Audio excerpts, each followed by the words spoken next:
Ovo je priča o čovjeku koji je ostavio svoj trag. Zamisli trenutak u vremenu, ne dan, ne godinu, već 1000 godina unazad, prije nego što su se čule riječi Slaven, Ilir ili Rim, dok je Balkan bio zemlja šuma, stijena, magle i tišine.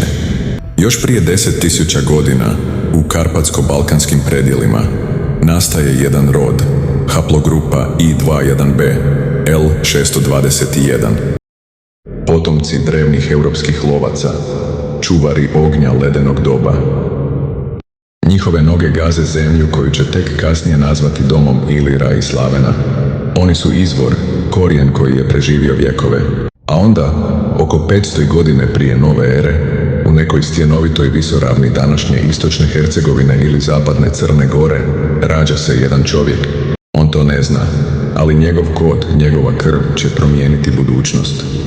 U njegovom Y-kromosomu, najsuptilnijem nositelju muške loze, događa se mutacija. Malena, nevidljiva. Nazvat ćemo je danas PH908. To je trenutak genetskog rođenja najrasprostranjenije muške loze zapadnog Balkana. Taj čovjek nije bio običan, bio je vođa klana, ratnik, otac mnogih sinova. Ili možda samo sretnik u vremenu smrti i suše, čiji su potomci preživjeli dok su drugi nestali. Njegovi su sinovi nastavili širiti njegov trag. Kroz doline, preko planina, u ognjištima ilirskih tvrđava, pa sve do slavenskih sela stoljećima kasnije. Oni su se slavenizirali, prilagodili, mijenjali jezike, imena i vjeru, ali nasljedstvo nije nestalo.